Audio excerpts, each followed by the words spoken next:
हम बात करें धर्म के कार्यों की बात से अलग जो गंभीर आरोप उन्हें रेप तक के आरोप लगे हैं, उस पर आप संतों का क्या कहना है? क्या संदेश देना चाहते हैं? रेप के माध्यम से क्या संदेश देना? बिल्कुल, जो संतों पर बलात्कार के आरोप लगे हैं, मैं आपको बता दूं, ऐसे कोर्ट में सिद्ध हो गए हैं वो कोर्ट में अभी बहुत अदालतें हैं, निचली अदालतें जहां पर सिद्ध हुए हैं। और रही बात आरोप जो संत राम रहीम पर लगा है, एक गुमनाम चिट्ठी का आरोप है, और आपको जानकारी शायद नहीं है, जो बयान दोबारा लिए गए उससे पहले उन्हीं बयानों को बदला जा चुका है, वो बयानों में बरी हो चुके हैं। उसके बाद सिस्टम के द्वारा दोबारा उनको घेरा गया, बयान बदले गए। पूरा सिस्टम, हाईकोर्ट में दिए हुए बयान आज विवेचना में नहीं दाखिल किए जा रहे हैं। ये कहीं ना कहीं सरकार के द्वारा प्रायोजित है, ये कहीं ना कहीं नेताओं के द्वारा प्रायोजित षड्यंत्र है।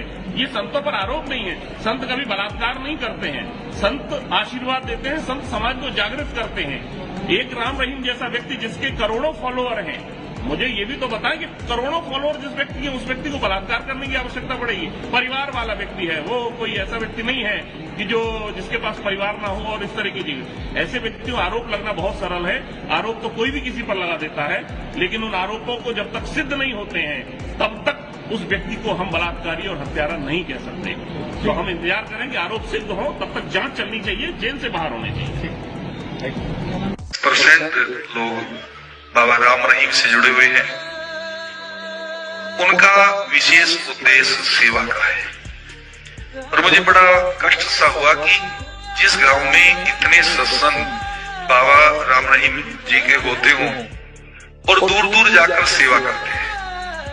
मैंने देखा था हरिद्वार में, एक बार मैं हरिद्वार त्यागी आश्रम में था, तो यहाँ से 2-3 बस, 4, 5, 6 बस गई थी इस क्षेत्र से, और मैंने अपने हाथ से देखा, अपनी आंखों से देखा कि जो माता बहन शायद घर में झाड़ू न लगाती हो, उन्होंने सड़क सेवा सर्वोपरि है।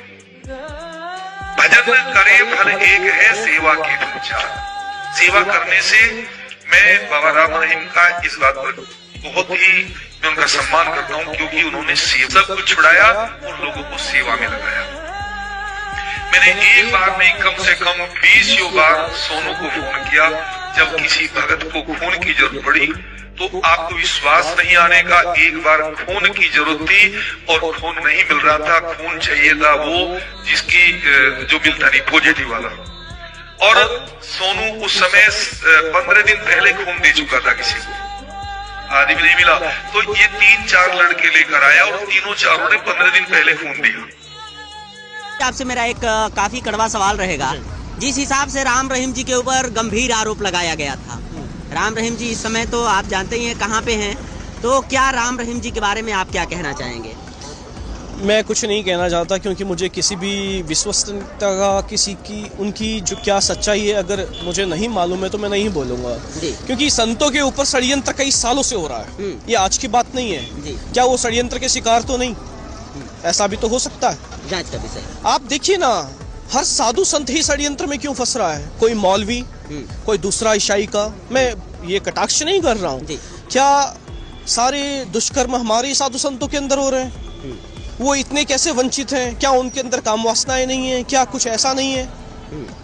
उनके भी तो कुछ चीजें होगी, पर फंसाया किसको जा रहा? सिर्फ संतों को?